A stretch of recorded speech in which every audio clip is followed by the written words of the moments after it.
بسم الله الرحمن الرحيم. الحمد لله نحمده ونستعينه ونؤمن به ونتوكل عليه ونعوذ بالله من شرور أنفسنا ومن سيئات أعمالنا. من يهده الله فلا مضل له ومن يضلله فلا هادي له ونشهد أن لا إله إلا الله ونشهد أن محمدا عبده ورسوله صلى الله تعالى عليه وعلى آله وصحبه وسلم تسليما كثيرا أما بعد. فأعوذ بالله من الشيطان الرجيم. بسم الله الرحمن الرحيم. ألف لام را تلك آيات الكتاب المبين إنا أنزلناه قرآنا عربيا لعلكم تعقلون.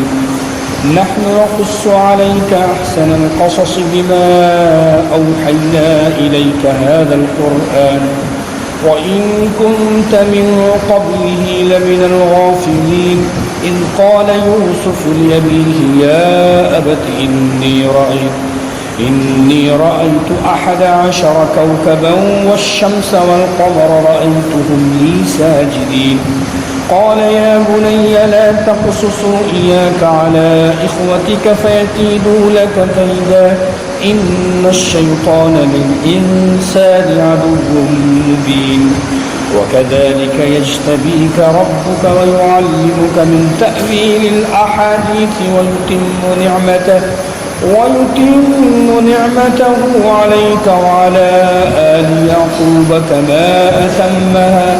كما أتمها على أبويك من قبل إبراهيم وإسحاق إن ربك عليم حكيم. اللہ. میرے محترم بزرگوں، دوستوں، دینی بھائیوں، آپ حضرات کے سامنے جن آیات کریمہ کی تلاوت کی گئی ہے وہ آیات کریمہ سورہ یوسف سے تعلق رکھتی ہیں. سورہ یوسف کی ابتدائی آیات میں نے کیوں تلاوت کی؟ اصل میں ہمارے سامنے عذر ہے. کئی جگہ سورہ بقرہ چل رہی ہے. اب اس میں ہم 1 مہینے کے بعد درس آتا ہے تو کنفیوز رہتے ہیں کون سی آیت کو کہاں ختم ہوئی. کئی جگہ سورہ بقرہ ہے. تو میں نے سوچا کہ بھائی اب صورتیں تبدیل کر دی جائیں تاکہ آسانی سے ان کو دیکھا جا سکے. اس لیے میں نے سورہ بقرہ جو چل رہی تھی جہاں تک ہوئی تھی میں نے اس کو موقوف کر دیا آپ کے درس میں اور سورہ یوسف کی تلاوت. میں چاہ رہا ہوں کہ سورہ یوسف سے صورتیں چلیں تاکہ ڈفرینس رہے اور ہمارے سامنے پھر تیاری آسان رہے. تو سورہ یوسف سے بعد جتنی صورتیں آئیں گی انشاءاللہ آپ سورہ یوسف کا انتخاب اس لیے کیا ہے کہ چونکہ بہت ہی جامع صورت ہے اور اللہ نے جتنے بھی پیغمبروں کے واقعات قرآن مقدس میں بیان کیے تھوڑے تھوڑے ٹکڑے جیسی ضرورت ہوتی تھی جیسی حکمت کا تقاضا ہوا اللہ نے کسی پیغمبر کا تھوڑا سا ٹکڑا جیسے نصیحت کا مسئلہ تھا عبرت کا مسئلہ تھا وہ بیان کر دیا. کیونکہ افسانے کی کتاب تو ہے نہیں قرآن مقدس کہ افسانہ بیان کیا جائے ایک سلسلہ وار اور تسلسل نہیں. اللہ کا کلام عبرت نصیحت انسانوں کی ہدایت کے لیے دنیا میں بھیجا گیا جس کو قرآن مقدس کہتے ہیں. تو قرآن مقدس میں اللہ نے مختلف پیغمبروں کے ٹکڑے چھوٹے چھوٹے واقعات جیسی ضرورت ہوئی اللہ نے بیان کی. لیکن یوسف علیہ السلام کی زندگی کا سیرت کا یہ واقعہ پورے قرآن میں ایسا ہے کہ اللہ نے اس کو تسلسل سے بیان کر دیا. پورے قرآن میں آپ کو سورہ یوسف علیہ السلام کا کوئی واقعہ نہیں ملے گا پورے قرآن میں اس صورت کے علاوہ. اللہ نے اس صورت کو پوری صورت میں یوسف علیہ السلام کی زندگی کے کچھ گوشے کچھ پہلو اللہ نے بیان کر دیے. اس لیے اس اعتبار سے سورہ یوسف بہت ہی جامع صورت ہے اور بڑی عبرتیں ہیں بڑی نصیحتیں ہیں اس صورت کریمہ میں اور ہمارے لیے پوری انسانیت کے لیے پوری امت مسلمہ کے لیے بڑے بڑے پیغام ہیں، بہت کام کی چیزیں۔ یہ بچے آواز نہ کریں ورنہ ڈسٹرب ہوگا، ان کو ذرا سمجھا دیں۔ تو اللہ تعالیٰ نے سورہ یوسف 12واں پارہ ہے اور آدھے کے بعد یہ سورت شروع ہوتی ہے۔ بہت ہی اہم سورت ہے، بڑی کام کی باتیں اللہ نے اس سورت کریمہ میں بیان فرمائی ہیں۔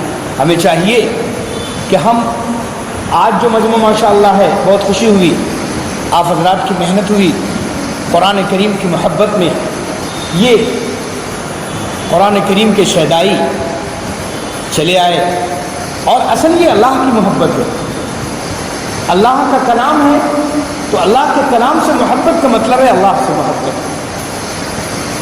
اللہ سے محبت، اللہ سے عشق۔ تو جو اللہ سے عشق رکھتا ہے، اللہ سے محبت رکھتا ہے، اس کی کوئی بات ہوتی ہے وہ سیدھا چلا جاتا ہے۔ قرآن کریم کا درس، اس لیے بڑے خوش نصیب ہیں آپ۔ تو میں چاہتا ہوں کہ آپ اسی طرح محنت کریں، شریک ہوں اللہ کے کلام کے درس میں، آپ کو بھی نفع ہو، ہمیں بھی نفع ملے۔ اور یاد رکھیے کہ قرآن کریم کے ایک حرف پر 10 نیکیاں ملتی۔ اگر آپ قرآن کا ایک حرف پڑھیں گے زبان سے تو 10 نیکیاں آپ کو ملیں گی، لیکن اگر قرآن کو سمجھ کر اپنی زندگی میں اتار لیں تو پوری جنت مل جائے گی۔ قرآن کو سمجھ کر اور عمل کرنے لگے، قرآن کی باتوں پر، قرآن کے جو احکامات ہیں اپنی زندگی میں لے آئیں اور اسی کے مطابق چلیں تو اللہ رب العالمین آپ کو جنت عطا کر دیں گے، جنت کی نعمتوں سے نوازیں گے۔ اس لیے یہ درس، جو قرآن کی فہم، قرآن کا سمجھنا، یہ بہت ضروری ہے۔ اللہ تعالیٰ ہم سب کو عمل کی توفیق نصیب فرمائے۔ تو یہ سورۃ کریمہ سورہ یوسف مکہ مکرمہ میں یہ نازل ہوئی، اور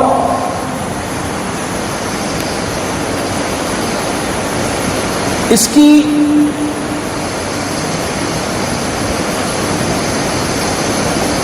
بارہ رکوع ہیں اس کے، اور 111 آیتیں ہیں۔ بہت ہی اہم صورت ہے۔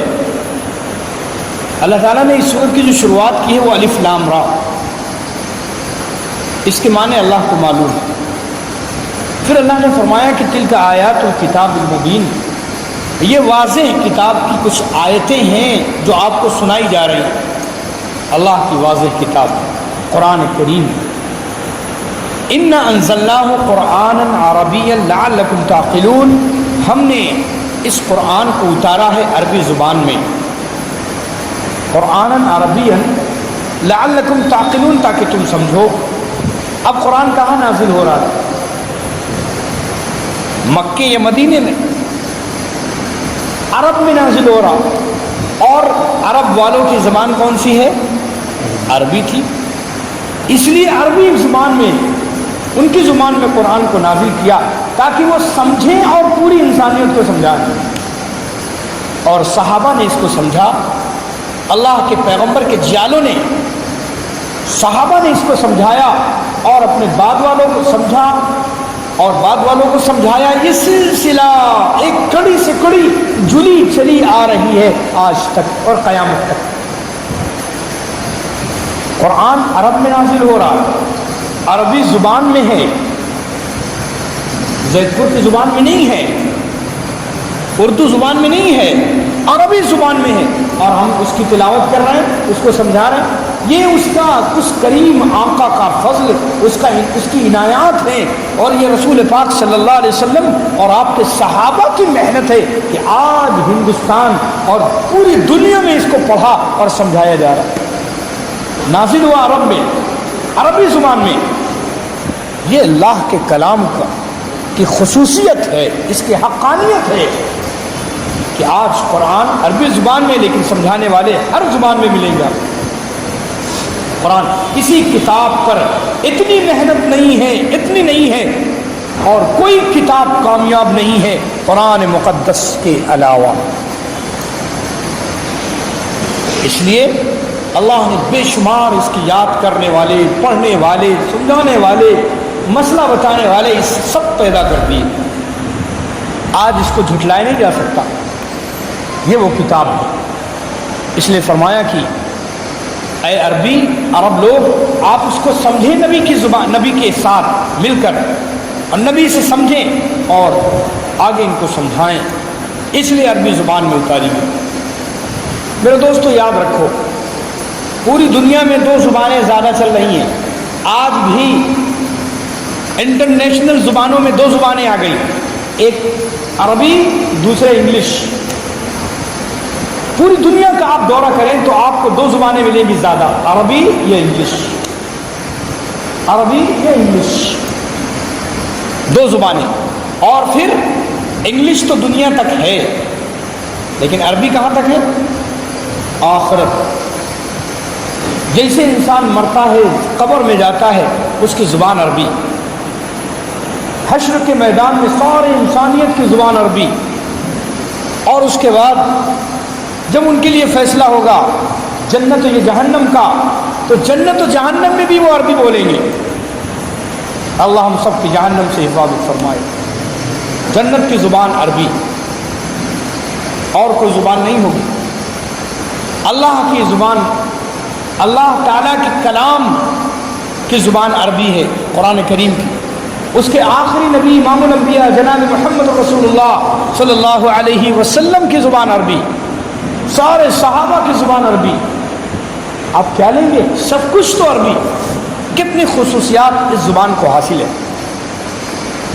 اس لیے کہا جاتا ہے آج ہم عربی سے دور بھاگ گئے، اور اس کے بعد زبان اردو ہے. آج ہم اردو بھی نہیں پڑھ پا رہے. بہت سے ہمارے بچے اردو نہیں جانتے، اس لیے کوشش کی جا رہی کہ اردو پڑھو. عربی وہ الگ بات ہے، ہمیں انگلش بھی سیکھنا ہے، ہمیں ہندی بھی جاننا ہے.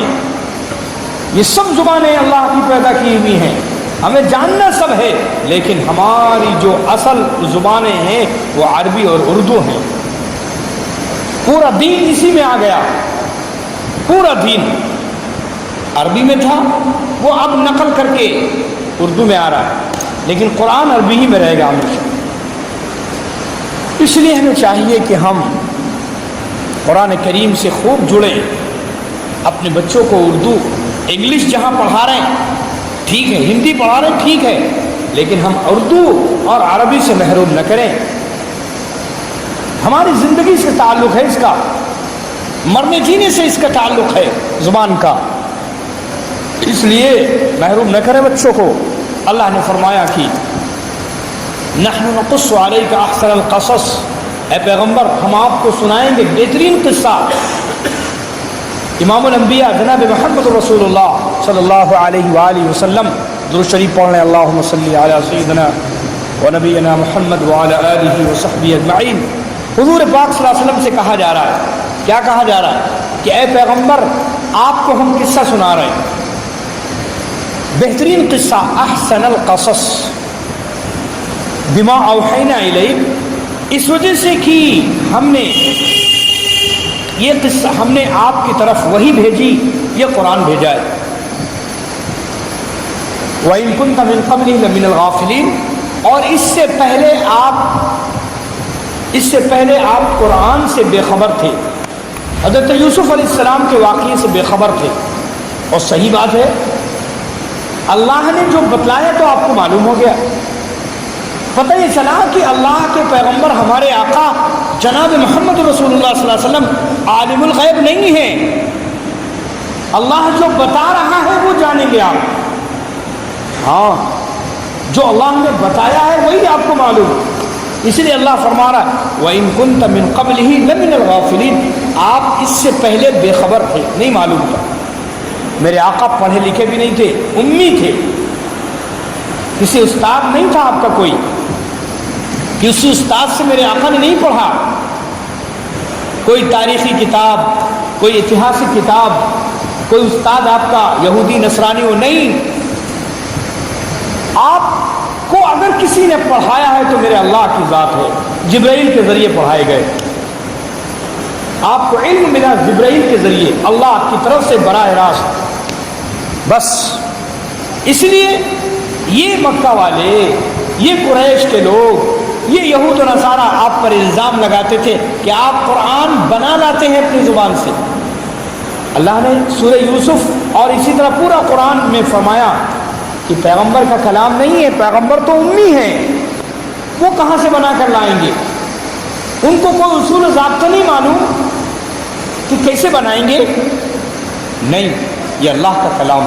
اور سورہ یوسف پوری اتار کر فرما دیا کہ آپ نہیں جانتے تھے یوسف علیہ السلام کے واقعے کو کیا کیا ہوا، ہم آپ کو سنوا رہے ہیں تاکہ آپ کو معلوم ہو جائے، اور ان کو آپ بتا دیں کہ میں اپنی طرف سے کچھ بنا کے نہیں لاتا، یہ اللہ جو مجھ کو بتاتا ہے میں وہی کہتا ہوں، آپ ان کو بتا دیں۔ یہ ہے قرآن کریم اور سورہ یوسف کہ اللہ کے پیغمبر یوسف علیہ السلام کے زمانے میں تو تھے نہیں، تو کیسے معلوم؟ ایک بات۔ دوسری بات یہ ہے کہ کچھ یہود و نصارہ نے سوال کیا تھا کہ عجیب معاملہ ہے، حضرت یوسف علیہ السلام کے والد ملک شام کنعان میں رہتے تھے، اور یوسف علیہ السلام مصر کیسے پہنچ گئے؟ یہ پیغمبر سے پوچھو، یہ محمد الرسول اللہ سے پوچھو، اگر یہ جواب دے دیں تو سچے نبی ہیں، اگر جواب نہ دے پائیں تو نبی نہیں۔ یہ پوچھو ان سے کہ یوسف علیہ السلام کے والد تو اپنے بچوں کے ساتھ کنعان اور ملک شام میں رہتے تھے، تو یہ مصر میں یوسف کیسے پہنچ گئے؟ اور یوسف علیہ السلام کا پورا خاندان مصر میں کیسے پلا بڑھا؟ اور پھر انہی کے اولادوں میں حضرت موسیٰ علیہ السلام مصر کے میں پیدا ہوئے، یہ کیا بات ہے؟ رہنے والے تو کنعان کے تھے، وہاں رہتے تھے۔ تو ظاہر ہے میرے آقا کا امتحان لیا جا رہا تھا، آزمائش کی جا رہی تھی۔ اللہ رب العالمین قرآن میں ان کی طرف سے جواب دے رہا ہے کہ پیغمبر ہم آپ کو قصہ سنا رہے ہیں، ان کو بتا دیجئے کہ سورہ یوسف علیہ السلام کے یہ حالات ہوئے اور اس طرح مصر گئے ہیں، اس طرح مصر گئے اور یہ حالات بنے۔ یہ ہے اصل قرآن کا نزول اور قرآن کے نزول کی جو بات ہے۔ تو میرے دوستو عزیزو، بہت اہم صورت ہے۔ تو اللہ نے فرمایا اذ قال یوسف لأبیہ یا ابتی، اب قصہ یہاں سے شروع ہوتا ہے، یوسف علیہ السلام کا واقعہ یہاں سے شروع ہوتا ہے۔ کیا واقعہ؟ یوسف علیہ السلام، ان کے والد حضرت یعقوب علیہ السلام تھے کنعان میں۔ کنعان چھوٹا سا ایک قصبہ، گاؤں کی شکل تھی، جو ملک شام کا ایک علاقہ تھا کنعان، وہاں رہتے تھے حضرت یعقوب علیہ السلام۔ ان کی کئی بیویاں ہوئی ہیں۔ حضرت یوسف علیہ السلام کی والدہ کا نام راحیل تھا۔ یہ ان عورت سے، اس نیک خاتون سے 2 بچے ہوئے تھے، یوسف علیہ السلام اور ان کے سگے بھائی بنیامین۔ باقی یعقوب علیہ السلام کے 12 بیٹے تھے، یوسف علیہ السلام اور بنیامین کو ملا کر 10 بیٹے دوسری بیویوں سے تھے۔ یوسف علیہ السلام کی والدہ راحیل بنیامین کے پیدائش کے وقت انتقال کر گئی تھی، تو حضرت یعقوب علیہ السلام نے پرورش کے لیے ان کی خالہ راحیل کی بہن لیا سے نکاح کر لیا۔ خالہ، ظاہر ہے خالہ زیادہ جانتی ہے اپنے بھانجے کو اور زیادہ اچھے طریقے سے پال سکتی، پرورش کر سکتی، اس لیے ان سے نکاح کر لیا۔ تو یوسف علیہ السلام کی اس طرح پرورش ہوئی۔ یوسف علیہ السلام کو اللہ نے نبی بنانا تھا، اس وجہ سے بچپن ہی سے وہ اثرات حضرت یوسف علیہ السلام میں تھے۔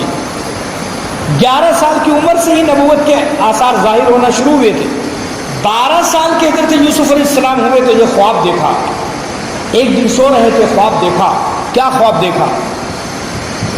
اذ قال یوسف، جب یوسف علیہ السلام نے کہا اپنے والد سے، والد کون تھے؟ حضرت یعقوب علیہ السلام۔ اپنے والد سے کہا، کیا کہا؟ یا ابتی، اے میرے ابا، انی رأیت 11 کوکبا، میں نے دیکھا ہے کہ 11 ستارے اور سورج اور چاند، رأیتہم لی ساجدین، میں نے دیکھا وہ مجھے سجدہ کر رہے ہیں، میرے سامنے جھکے ہوئے ہیں، میرے سامنے سجدہ ریز ہے وہ۔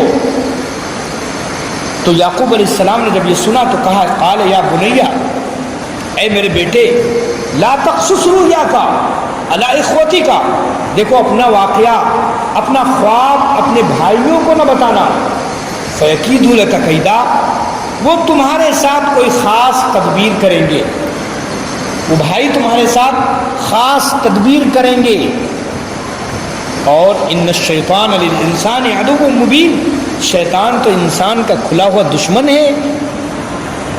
وَكَذَلِكَ يَجْتَبِيكَ، پھر اللہ فرما رہا ہے اسی طرح آپ کے رب نے آپ کو منتخب کر لیا، آپ کا رب آپ کو منتخب کرے گا، وَيُعَلِّمُكَ، اور سکھلائے گا، اے یوسف تم کو تعبیر کا علم، من تعبیر الاحادیث، تعبیر کا علم سے دے گا، خواب کی تعبیر کا، وَيُتِمَّ نِعْمَتَهُ، اور تم پر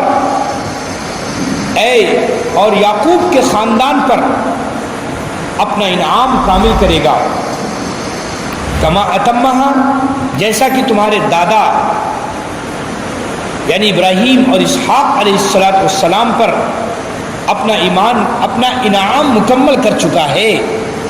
ان ربک علیم حکیم، کہ واقعی تمہارا رب بڑے حکمت والا اور بہت ہی جاننے والا ہے۔ یہ پورا رکوع میں نے جو تلاوت کی، اب یہ دیکھنا، میں نے تو ترجمہ کر دیا لیکن سمجھنا آپ کو ہے پیغامات، نکات، رموز، اس سے کیا پیغام، کیا عبرتیں، کیا نصیحتیں اس واقعے سے ہمیں ملتی ہیں، ان آیتوں سے کیا چیز ملتی ہے، وہ دیکھنا ہے آپ کو۔ حضرت یوسف علیہ السلام نے جب خواب دیکھا کہ سونے کے تخت پہ بیٹھے ہوئے اور 11 ستارے اور ایک سورج اور ایک چاند ہمیں سجدہ کر رہے ہیں، تو یہ خواب فوراً آ کے ابا جان کو، حضرت یعقوب علیہ السلام کو بتایا۔ ظاہر ہے کہ حضرت یعقوب علیہ السلام بھی اللہ کے نبی تھے اور برگزیدہ پیغمبر تھے، اور یعقوب علیہ السلام کس کے بیٹے تھے؟ اسحاق علیہ السلام، اور اسحاق علیہ السلام کس کے بیٹے تھے؟ ابراہیم علیہ السلام کے۔ تو یہ سلسلہ نبیوں کا چلا آ رہا ہے، یہ کڑی سے کڑی جڑی ہوئی تھی انبیاء کرام علیہ والسلام کی۔ لہذا حضرت اس کا مطلب یہ ہوا کہ یعقوب علیہ السلام یہ والد ہیں حضرت یوسف کے، اور حضرت اسحاق دادا ہیں، اور حضرت ابراہیم علیہ السلام پر دادا ہیں حضرت یوسف علیہ السلام کے۔ لہذا حضرت یوسف علیہ السلام نے دیکھا کہ ستارے اور یہ چاند سورج، حضرت یعقوب علیہ السلام نبی تھے، سمجھ گئے اس کی تعبیر۔ کیا تعبیر تھی؟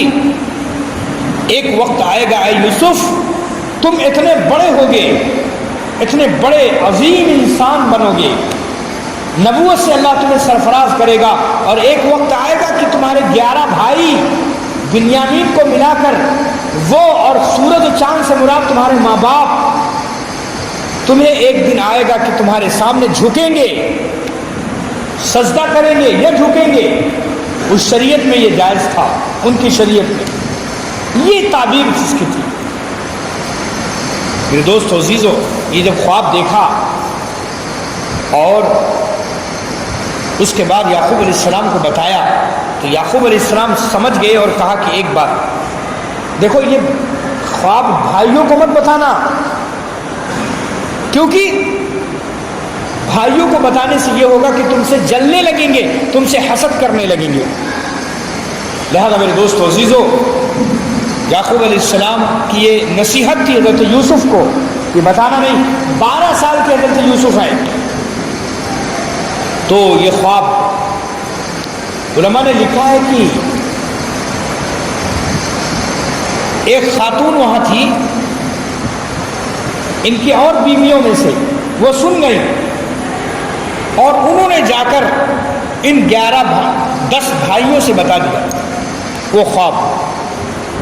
جب بھائیوں سے بتایا تو بھائی بھی نبی کے بیٹے تھے، نبی نہیں تھے، نبی کے بیٹے تھے، نبی زادے تھے، سمجھ گئے کہ یہ یوسف علیہ السلام کی اس میں عظمت ظاہر ہو رہی، یوسف ہم سے آگے نکل جائیں گے اور بڑا مقام پائیں گے ایک دن، لہذا جلنے لگے، حسد کرنے لگے۔ یعقوب علیہ السلام کو جو ڈر تھا وہ ڈر سامنے آ گیا، اور اب اسی وقت سے پلان بنانے لگے ان کے بھائی کہ کیا کریں۔ میرے دوست و عزیزو، یہ بات لیکن اب ہم قرآن سے اس کو سمجھتے ہیں۔ سب سے پہلی بات تو یہ ہے کہ خواب کیا چیز ہے شریعت اسلام میں، کیا مقام ہے خواب کا؟ حضرت یوسف علیہ السلام 12 سال کے ہیں اور خواب دیکھ رہے ہیں، سچا خواب ہے تو کہتے میرے آقا امام الانبیاء جناب محمد رسول اللہ صلی اللہ علیہ وسلم نے ارشاد فرمایا خواب 3 طرح کے ہیں، خواب 3 ہیں۔ ایک خواب وہ ہوتا ہے کہ جو انسان کے سامنے کوئی چیز گزرتی ہے دنیا میں اور اس کے بعد رات میں وہی چیزیں شکلیں سامنے کر کے آ جاتی ہیں، وہی چیز وہ دیکھتا ہے اپنے خواب میں، کوئی دن میں کوئی واقعہ پیش آتا ہے اور اس کو وہ دیکھتا ہے رات کے خواب میں۔ اس کا نام ہے حدیث النفس، اس خواب کا نام ہے حدیث النفس۔ اس کی سچائی اچائی کا کوئی مسئلہ نہیں، یہ تو ایک خواب ہے، دن کے حالات دیکھ لیے اس نے۔ پہلی قسم خواب کی۔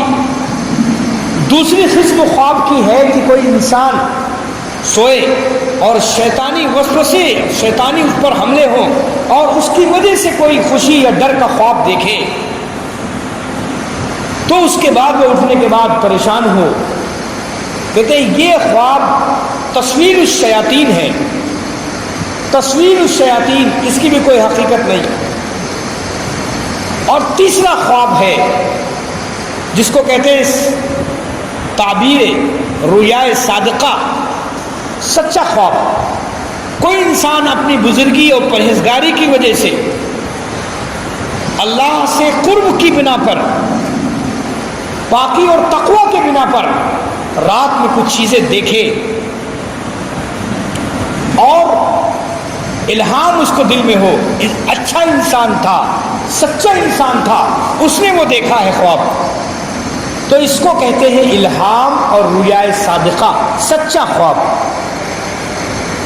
2 خوابوں کی تو کوئی حقیقت نہیں اسلام میں، لیکن یہ تیسرا خواب سچائی کی بنا پر، جو تقوی اور پرہیزگاری کی بنا پر دیکھا ہے، اس میں بھی کبھی شیطان کا دخل ہوتا ہے اور کبھی نہیں ہوتا، کبھی اللہ کی طرف سے الہام ہوتا ہے، لہذا ہر خواب کی تعبیر نہیں ہوتی۔ اسی لیے علماء نے لکھا ہے کہ خواب 3 قسم کے ہیں، اور پھر میرے آقا جناب محمد رسول اللہ صلی اللہ علیہ وآلہ وسلم کا ارشاد گرامی کہ خواب نبوت کے 40واں حصہ ہے یا 46واں حصہ ہے یا 47واں حصہ ہے یا 49واں 50واں حصہ نبوت کا۔ کیسے؟ حضور پاک صلی اللہ علیہ وسلم کی زندگی نبوت کے بعد کتنی رہی؟ 23 سال۔ تو 23 سال کو 6 مہینے تقسیم کیجئے، 23 سال کو 6 مہینوں میں تقسیم کیجئے تو 6 ماہی اس کو کہیں گے۔ کیا کہیں گے؟ 6 ماہی، 6 مہینے۔ تو 6 مہینے میں تقسیم کیجئے تو 46 آتے ہیں، 46 6 ماہی۔ لہذا پہلی 6 ماہی جو تھی حضور کی، وہ 6 مہینے تک خواب آتے رہے، رسول پاک صلی اللہ علیہ وسلم کو خواب آتے رہے، سچے خواب۔ پھر 6 مہینے کے بعد جبرائیل علیہ السلام پوری زندگی وہی لے کر آئے، نبوت لے کر آئے، تو اس لیے کہا 46واں حصہ ہے خواب نبوت کے میں سے۔ اب یہ خواب بہت سے لوگ دیکھتے ہیں، اگر بزرگی ہے، تقویٰ ہے، پرہیزگاری ان کے اندر ہے تو پھر خواب دیکھیں اور کوئی بات سمجھ میں نہ آئے تو علماء نے لکھا ہے کہ کسی عالم سے اس کی تعبیر پوچھو۔ کیوں؟ خواب اگر کوئی بتایا کسی نے کسی عام آدمی سے پوچھا اور اس کی تعبیر جو عام آدمی نے بتائی تو وہ چیز ہو کر رہتی. میرے آقا نے فرمایا اسی لیے خواب اگر کوئی سچا خواب دیکھے، شیطان کا اس میں دخل نہ ہو، دن میں کوئی واقعہ کوئی چیز دیکھی اس کا دخل نہ ہو، سچا اگر خواب ہے تو وہ کسی اچھے عالم اور اچھے پڑھے لکھے انسان سے بتائے تاکہ وہ اپنے علم کی روشنی میں وہ تعبیر دے اور وہ چیز ہو جائے. ہر آدمی سے نہیں بیان کیا جا سکتا، اس لیے کہ جو آدمی اس کی تعبیر دے گا وہ واقعہ وہی ہو جائے گا. یہ اس کا تعلق ہے خواب سے. خواب کا تعلق اسی سے تعبیر دینے پر ہے. اس لیے تعبیر رویا، خواب کی تعبیر دینا ایک فن ہے. اللہ نے اپنے نبی حضرت یوسف علیہ السلام کو، حضرت ابراہیم علیہ السلام کو، حضرت اسحاق علیہ السلام کو یہ خواب کی تعبیر کا علم عطا فرمایا تھا کہ وہ خواب کی تعبیر دیا کرتے تھے. میرے آقا بھی بہت سے صبح سویرے آپ فجر کی نماز کے بعد بیٹھتے اور صحابہ سے کہتے کسی نے کوئی خواب دیکھا ہے؟ کوئی خواب صحابی دیکھتے تو وہ حضور سے بیان کرتے، میرے آقا اس کی تعبیر بیان کرتے. اس لیے یاد رکھیں، بہت سی ہماری ماں بہنیں بھی خواب دیکھ کے پریشان ہوتی، وہ سمجھتی وہ سچا ہے. نہیں، کوئی ضروری نہیں، شیطان کی طرف سے بھی ہو سکتا ہے، تصویر الشیاطین، اور ہمارے ذہن کا بھی افتراء ہو سکتا ہے خواب. اور تیسری چیز سچائی، سچا بھی ہو سکتا ہے. لہذا زیادہ پریشان ہونے کی ضرورت نہیں. خواب دیکھیں کہ اس کا کیا مطلب ہے، اس کا کیا مطلب. ہر خواب کا مطلب ہونا ضروری نہیں اور ہر خواب کی تعبیر ہونا ضروری نہیں. بعض خواب جو سچائی کے، تقوی پرہیزگاری کے بنا پر دیکھے گئے ان کی کچھ سچائی ہو سکتی ہے. لہذا ایسے خوابوں کو کسی بڑے عالم سے بیان کرے تاکہ جو تعبیر دے وہ ہو جائے. حضرت یوسف علیہ السلام نے اور کسی سے خواب نہیں بیان کیا، حضرت یعقوب علیہ السلام سے بیان کیا جو وقت کے نبی تھے. پتہ ہی چلا کہ خواب اچھے آدمی سے جو تعبیر دینے والا اس سے بیان کیا. بہت مرتبہ بعض لوگوں نے کچھ اور کہا ہے. اس میں بعض لوگوں نے کہا ہے کہ کبھی انسان کا پیٹ گڑبڑ ہوتا ہے، بدہضمی ہو گئی، پیٹ خراب ہو رہا ہے، اس کی وجہ سے اس کے بخارات ذہن پہ دماغ پہ چڑھتے ہیں اور وہ الٹے سیدھے خواب دیتے. اس لیے ہر خواب کی تعبیر تلاش کرنے کے چکر میں نہ رہو. ہاں ایک بات ضرور لکھی ہے، میرے آقا نے فرمایا، جناب محمد رسول اللہ صلی اللہ علیہ وسلم کا ارشاد گرامی ہے کہ اگر تم رات میں کوئی ڈراؤنا خواب دیکھو تو واقعی وہ شیطان کی طرف سے ہوتا ہے اور تمہیں ڈر لگے تو میرے آقا نے فرمایا بائیں طرف آیت الکرسی پڑھ کے تھپتھپا لو، آیت الکرسی پڑھ کے پھونک دو، تھپتھپا لو، پھر وہ چیز ختم ہو جائے گی. شیطان بھاگ لے گا، قریب نہیں آئے گا. اگر کس کو آیت الکرسی نہیں معلوم ہے تو کوئی بھی اللہ کا ذکر کر کے تھپتھپا لے بائیں طرف اور وہ ڈر ختم ہو جائے گا. کبھی ایسا ہوتا ہے رات میں ڈر لگتا ہے، تو اس لیے چاہیے ہمیں کہ ہمارا ہر بچہ، ہر مرد عورت سورہ آیت الکرسی اس کو یاد ہونی چاہیے. آیت الکرسی زبانی یاد ہو، کیونکہ آیت الکرسی بڑی جامع آیت ہے، عظیم آیت ہے قرآن مقدس کی، اور بڑی معنویت اللہ نے اور بڑی اس کے اندر طاقت رکھی ہے کہ بڑے سے بڑی ہستی شیطانوں کی بھاگتی ہے آیت الکرسی سن کر کے. اس لیے جب بھی ڈر لگے رات میں دن میں آپ آیت الکرسی پڑھو، سورہ یاسین پڑھتے ہوئے نکل جاؤ. کوئی ڈر اور خوف نہیں، کوئی کسی کچھ نہیں بگاڑ سکتا کوئی. یہ آیت الکرسی، تو اس لیے لکھا ہے کہ آیت الکرسی پڑھ لینا چاہیے تاکہ ڈر اور خوف ختم ہو جائے. اور کروٹ بدل لے، رات میں سوئے تو کروٹ بدل لے. خواب زیادہ تر میرے آقا کی کیا عادت تھی، حضور پاک علیہ الصلوۃ والسلام تاجدار مدینہ امام الانبیاء کی عادت شریفہ تھی کہ آپ جب لیٹتے تو آپ کچھ پڑھتے تھے، آیت الکرسی پڑھتے، سورہ ملک پڑھتے، سورہ فلق، سورہ ناس، قل اللہ، قل یا ایھا الکافرون پڑھتے. ہاتھوں پر دم کرتے اور پورے بدن پہ پھیر لیتے تھے. یہ سنت ہے میرے آقا کی, ہمیں کرنا چاہیے یہ صبح اور سویرے. اور اس کے بعد آپ ہلکی سی بائیں کروٹ لیٹتے, بائیں کروٹ تھوڑی دیر, اس کے بعد داہنی کروٹ ہمیشہ لیٹتے تھے زیادہ. داہنی کروٹ لیٹنے میں بہت نفع ہے. داہنی کروٹ لیٹنے والا زیادہ جو ہے اس کو دل کی بیماری نہیں ہوگی انشاءاللہ ثم انشاءاللہ. داہنی کروٹ لیٹنا سنت ہے. ہاں بائیں کروٹ تھوڑی دیر لیٹے تاکہ دونوں سنتیں ادا ہو جائیں. میرے آقا ہلکی سی بائیں کروٹ لیٹتے, اس کے بعد پھر داہنی کروٹ لیٹتے. اور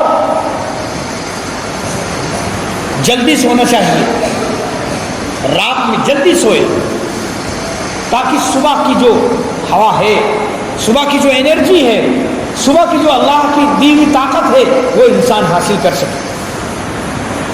صبح سویرے اٹھیے, قرآن پاک کی تلاوت, گھروں سے آوازیں آئیں, سورہ یاسین پڑھیے, اشراق پڑھیے, ٹہلیے, ایکسرسائز کیجیے, ورزش کیجیے. یہ آپ کے دن, آپ کے بدن کو طاقت و توانائی عطا کریں گے.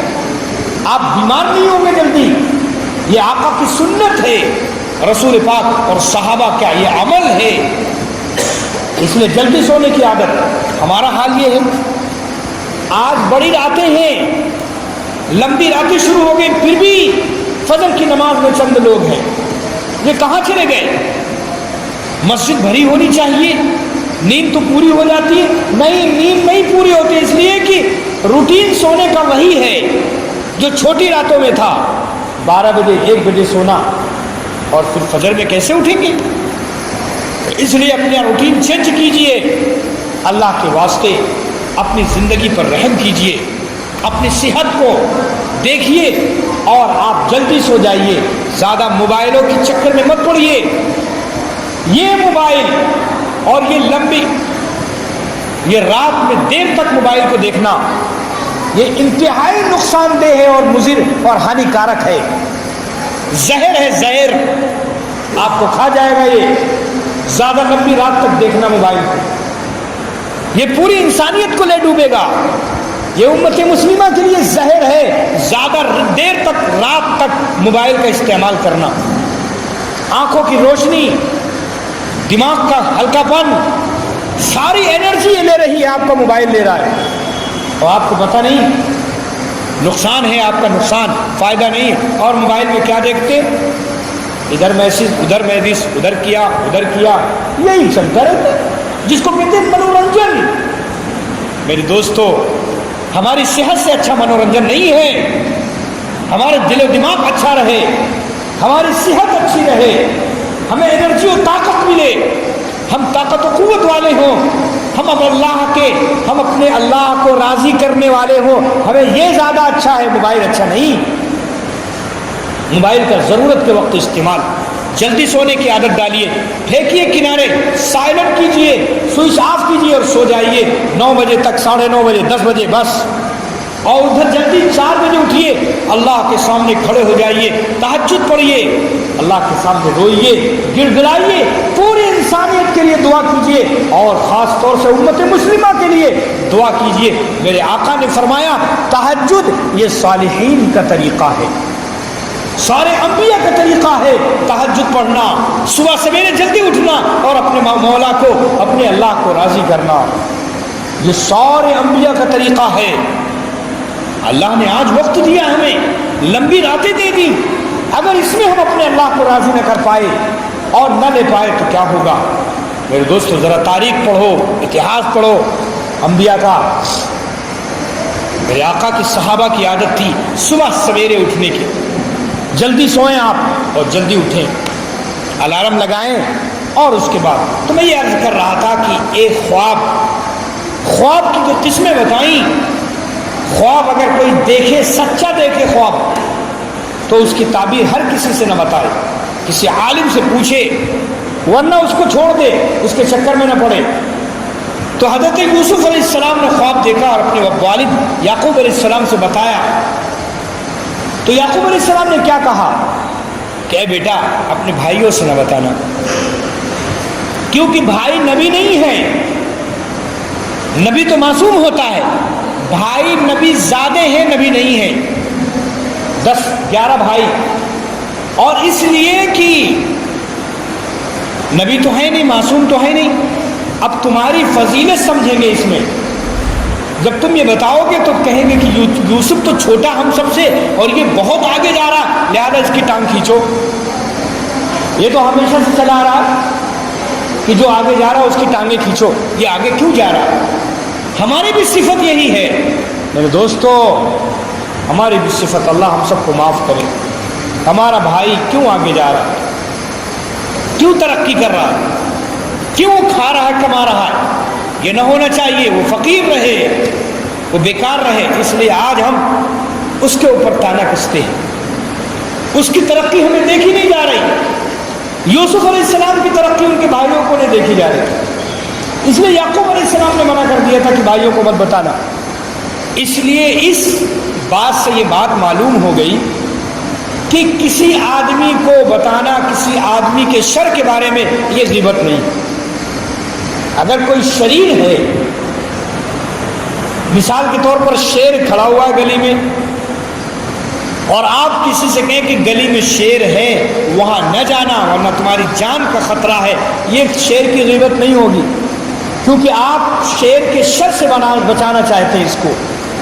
لہذا کسی آدمی کی خرابی کوئی ہے، کوئی انسان خراب ہے، شریر ہے، فتین ہے، اگر کسی آدمی کو بتائیں کہ بھیا اس کے فتنے سے بچتے رہنا، اس کے شر سے بچتے رہنا، تو یہ اس کی غیبت نہیں ہوگی۔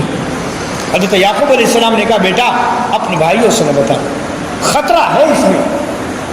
اس بات سے معلوم ہو کہ غیبت نہیں، غیبت تو یہ ہے کہ آپ اپنی دشمنی میں کہیں وہ برا ہے، وہ برا ہے، وہ برا ہے، وہ برا ہے۔ غیبت تو یہ ہے کہ اپنے کسی بھائی کی برائی کو آپ کسی کے سامنے بیان کریں، یہ غیبت ہے، یہ غیبت ہے، اور یہ بہت بڑا گناہ ہے، اللہ ہم سب کی حفاظت فرمائے۔ تو غیبت کسی کی برائی بیان کرے کسی کے سامنے، یہ غیبت ہے۔ ہاں کسی کے شر سے بچانے کے لیے آپ کسی کو کہیں کہ بھائی دیکھو آپ اس راستے سے نہ جائیے گا، وہ راستہ لٹتا ہے، تو یہ غیبت نہیں ہے۔ اس لیے اس سے بچنے، غیبت سے بچنا ہے اور لوگوں کو برائیوں سے بچانا ہے۔ تو حضرت یعقوب علیہ السلام نے بیٹے سے کہا کہ بیٹا یوسف نہ بیان کر، کیونکہ وہ خطرہ ہے۔ ایک بات، اس سے دوسری بات یہ معلوم ہوئی کہ اپنی بہت سی چیزیں راز، بہت سی چیزیں ایسی جس سے سامنے والا ہم سے جلنے لگے، آپ کو بتانے کی ضرورت نہیں، آپ اس کو راز میں رکھیے۔ میرے آقا نے فرمایا کہ اپنی ترقی اور کامیابی کو راز میں رکھو، کسی سے مت بتاؤ، ورنہ ہو سکتا ہے کہ تم تو خیر خواہی میں اس سے بتا رہے ہو اور وہ تم سے جلنے لگے کہ واہ بھائی ارے یہ وہ جلنے لگے گا۔ آپ نے بڑی خیر خواہی بتایا، بھیا بھائی صاحب، اے میرے دوست، 4 پہیہ لینے والا ہوں میں، بڑی ضرورت ہے اور فلاں گاڑی میں نے دیکھی۔ آپ نے بڑی خیر خواہی بتایا، وہ وہیں سے اس کے جلن شروع ہو گئی اور گھر گیا، دیکھو 4 پہیہ لائیں گے، یہ لائیں گے، بتاؤ یہاں تک پہنچ گئے، ہم ابھی سائیکل والے ہیں۔ تو ایسی چیز سامنے والے سے بتانا کہ آپ کو خطرہ ہے کہ یہ جلنے لگے گا ہم سے الٹا دشمنی کرنے لگے گا، لہذا آپ کو ذرا زیادہ خیر خواہی کی ضرورت نہیں، آپ اس چیز کو راز میں رکھیں، زیادہ اگلنے کی اور کسی کے سامنے بیان کرنے کی ضرورت نہیں۔ یہ سبق ملتا ہے اس قرآن کی آیت سے، حضرت یوسف اور یعقوب علیہ السلام کے اس واقعے سے، اس بات سے جلنے لگے گا۔ ہاں اگر کوئی آپ کا خیر خواہ ہے، محبت کرنے والا، سچی محبت آپ سے کرتا ہے اور وہ آپ کی ترقی پر خوش ہوگا، تو آپ اس سے بتا بھی سکتے ہیں، آپ اسے ظاہر بھی کر سکتے ہیں۔ اگر وہ آپ کی ترقی سے خوش ہو تو اس سے ظاہر بھی کر سکتے ہیں۔ یہ اس آیت سے سبق ملتا ہے اور پیغام ملتا ہے۔ اس لیے میں نے کہا تھا شروع میں کہ حضرت یوسف علیہ السلام کی کہ اس واقعے سے بہت سے پیغامات اور بہت سے سبق اور لیسنس ہمارے سامنے ہیں، بہت سے اسباب ہیں کہ اگر ہم شریک رہیں گے اور بیٹھتے رہیں گے تو ہماری زندگی میں بہترین اسباب آئیں گے اور ہم ان پر عمل کرنے والے. میرے دوستو، آخری بات یہ ہے کہ انسان کا کھلا ہوا دشمن شیطان اور شیطان نہیں چاہتا کہ انسان ترقی کرے، آگے بڑھے دین میں. دنیا میں تو خوب بڑھائے گا اور لے جائے گا، اوپر سے پھینکے گا نیچے سے اوپر سے پھینکے گا. ایک حدیث میں کل پرسوں پڑھا رہا تھا تو ایک حدیث آئی، ابو ہریرہ رضی اللہ عنہ بیان کرتے ہیں. ابو ہریرہ کہتے ہیں میرے آقا رات میں ایک شخص میرے پاس آیا اور مجھ سے کچھ مانگا، سوال کیا. میں نے اس کو دیا کہ میں غریب ہوں. کہنے لگا میں غریب ہوں، میرے بچے ہیں، میں محتاج ہوں، مجھے دے دو. میں نے اس کو دیا ہے میرے آقا، ثواب تو ملے گا. میرے آقا رسول پاک صلی اللہ علیہ وسلم نے فرمایا اور کہا کہ وہ کل نہیں، اب نہیں آئے گا. وہ میرے آقا نے فرمایا اے ابو ہریرہ وہ جھوٹا ہے، وہ کل بھی آئے گا. جھوٹا ہے، وہ کل آئے گا. دوسرا دن ہوا، رات ہوئی، پھر وہ آ گیا دروازے پر. اے ابو ہریرہ میں بھوکا ہوں، میرے بچے بھوکے ہیں، مجھے دے دو کچھ. ابو ہریرہ رضی اللہ تعالیٰ نے دیا، پھر دیا اس کو، اور پھر اس سے کہا دیکھو کل نہ آنا. پھر وہ چلا گیا. پھر یہ صبح پہنچے رسول پاک صلی اللہ علیہ وسلم کے پاس، کہنے لگے اے اللہ کے پیغمبر واقعی آج پھر آیا ہو، اور وہ مجھے رحم آ گیا جبکہ میرے بچے بھوکے ہیں، مجھے کچھ دے دو. مجھے رحم آ گیا. حضور نے فرمایا وہ جھوٹا ہے، کل پھر آئے گا. تیسرے دن پھر وہ آیا. تو ابو ہریرہ رضی اللہ عنہ نے فرمایا کہ اب تو سچ کہہ رہا؟ ہاں میں سچ کہہ رہا ہوں، میرے بچے بھوکے ہیں اور یہ ہے وہ ہے. پھر رحم آ گیا ابو ہریرہ کو اور پھر ان کو کچھ دیا. لیکن کہنے لگا اے ابو ہریرہ آج ہم بھی تمہیں کچھ دیتے، وہ یہ کہ تم رات میں سونے سے پہلے آیت الکرسی پڑھ لیا کرو، تمہیں ہر طرح سے حفاظت رہے. اور یہ کہہ کر چلا گیا. تو ابو ہریرہ رضی اللہ عنہ پھر آئے رسول پاک صلی اللہ علیہ وسلم کی خدمت میں اور کہنے لگے اللہ کے پیغمبر پھر آیا تھا. پھر ہونے لگا مجھے رحم آ گیا، میں نے دے دیا. میرے آقا نے فرمایا کہ اور پھر کہنے لگے ابو ہریرہ کہ وہ کہہ کے گیا ہے کچھ نصیحت کام کی بات مجھے بتا کے گیا ہے، اور وہ یہ کام کی بات ہے آیت الکرسی. میرے آقا نے فرمایا بتانے والے نے تو صحیح بتایا، آیت الکرسی کی فضیلت یہی ہے کہ وہ ہر رات میں پڑھی جائے. لیکن اے ابو ہریرہ وہ شیطان تھا، اب نہیں آئے گا. وہ اے ابو ہریرہ وہ شیطان تھا، انسانی شکل میں تمہارے پاس آ رہا تھا اور میں نے کہا تھا کہ وہ آئے گا بار بار، لیکن جو تمہیں بتا کے گیا ہے وہ صحیح بتا کے گیا، اب نہیں آئے گا. وہ میرے دوستوں کے شیطان بھی کبھی کبھی نصیحت کر بیٹھتا ہے. کہنے لگا ایک بزرگ سے کیا کہا تھا، وہ بزرگ کہنے لگے کہ اے شیطان میں تیرے جیسا ہو جاؤں کیا طریقہ ہے؟ تو وہ کہنے لگا کہ طریقہ یہ ہے کہ آپ نمازیں چھوڑنے لگیں، قسمیں خوب کھائیں، جھوٹ بولیں، میرے جیسے ہو جائیں گے. نمازیں چھوڑنے لگے، قسمیں کھانے لگے، جھوٹ بولنے لگے، میرے جیسے ہو جائیں گے. تو ان بزرگوں نے کہا کہ آج سے میں قسم کھاتا ہوں، نہ نماز چھوڑوں گا، نہ قسم کھاؤں گا، نہ جھوٹ بولوں گا. اچھا تو شیطان نے بھی آج قسم کھا لی ان کے سامنے، میں قسم کھاتا ہوں کہ آج سے کسی انسان کو نصیحت نہیں کروں گا، کسی انسان کو نصیحت نہیں کروں گا. میرے دوستو شیطان اتنی شکلیں اس کی ہیں کہ ہم جان نہیں سکتے. میرے نوجوانوں، میرے بچوں، میرے بھائیوں، آپ شیطان سے بچو، نمازوں کی پابندی کرو، شیطان تمہارے قریب نہیں آئے گا. صبح اٹھو قرآن کی تلاوت کرو، فجر کے بعد سورہ یاسین پڑھو، گھر میں جا کے قرآن پڑھو، مسجد میں پڑھو، شیطان تمہارے قریب نہیں آئے گا. اور اسی طرح اپنے ماں باپ کی خدمت کرو، غریبوں کا حق سمجھو، اپنے بھائی بہنوں کی عزت کرو، اور اس کے ساتھ ساتھ بڑوں کا احترام کرو. بڑوں کی عزت، اس میں تمہاری ترقی ملے گی، تم بڑھو گے آگے اور خوب آگے نکل جاؤ گے.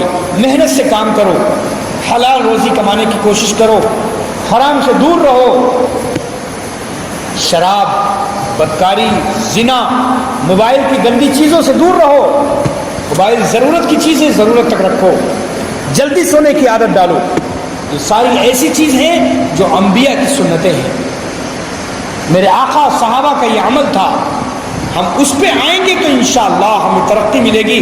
اب ہم پوری دنیا میں محبت کا پیغام، اخلاق کا پیغام دینے والے ہوں گے اور رسول پاک صلی اللہ علیہ وسلم کے پیغام کو عام کرنے والے ہوں گے۔ اللہ رب العالمین سے دعا فرما لیں۔ الحمدللہ رب العالمین، یا اول الاولین یا آخر الآخرین یا ذا القوة المتین یا ارحم الراحمین۔ اے اللہ، اے میرے مالک، میرے آقا، ہمارے گناہوں کو معاف فرما، اے اللہ ہماری خطاؤں کو معاف فرما، اے اللہ لغزشوں کو درگزر فرما۔ میرے مالک، میرے آقا، جو کہا سنا گیا عمل کی توفیق نصیب فرما۔ اے اللہ ہم سب کے حال پر رحم فرما، پوری امت کے حال پر رحم فرما۔ اے اللہ پوری امت مسلمہ کی حفاظت فرما۔ اے اللہ ہمارے والدین کی اور جن جن کے والدین اس دنیا میں سب کی مغفرت فرما دے، مغفرت فرما دے۔ اے اللہ کوئی عالم اسلام کی حفاظت فرما، اے اللہ اس ملک میں امن اسلام کی قائم فرما۔ اے اللہ ہماری ملکوں کی عزت و آبرو کی، ایمان اسلام کی، مساجد کی، مراکز کی، مدارس کی، دین خانقاہوں کے علماء کی، قرآن و حدیث کی حفاظت فرما۔ اے اللہ جو بے اولاد ہیں صاحب اولاد بنا، اے اللہ جو بیمار ہیں اے اللہ شفا عطا فرما، صحت عطا فرما۔ اے اللہ جو بے نکاح ہیں نیک صالح جوڑے نصیب فرما۔ اے اللہ ہمارے مال اولاد میں برکت عطا فرما۔ اے اللہ جو کہا سنا گیا عمل کی توفیق نصیب فرما۔ اے اللہ ایمان پر زندہ رکھ، ایمان ہی پر موت عطا فرما، ایمان والوں کے ساتھ حشر فرما۔ اے اللہ جو ہمارے بھائی یہاں آئے ہیں، یا اللہ جو حاجتیں، جو جائز مرادیں لے کر آئے ہیں، اے اللہ ان کی جائز حاجتوں کو پوری فرما، جائز مرادوں کو پوری فرما۔ اے اللہ قرآن کریم سے محبت اور اثر پیدا فرما دے۔ اے اللہ جو باتیں کہیں سنی گئیں اے اللہ ہمارے دلوں میں اتار کر عمل کی توفیق نصیب فرما۔ یا اللہ جو جس دین سے پریشان ہیں اے اللہ ان کی پریشانیوں کو دور فرما۔ اے اللہ ان کی پریشانیوں کو دور فرما دے۔ اے اللہ ہم سب کے حال پر رحم فرما، اے اللہ پوری امت کے حال پر رحم فرما۔ یا الہ العالمین ہمارے نوجوانوں کو، بچوں بوڑھوں کو سب کو عافیت عطا فرما، عافیت عطا فرما، اے اللہ عافیت عطا فرما۔ آمین یا رب العالمین۔ صلی اللہ علیہ وسلم کریم۔ اے اللہ جو محنتیں ہو رہی دعوت کے ذریعے سے، اے اللہ گشتوں کے تعلیم کے ذریعے سے، اے اللہ مکاتب و مدارس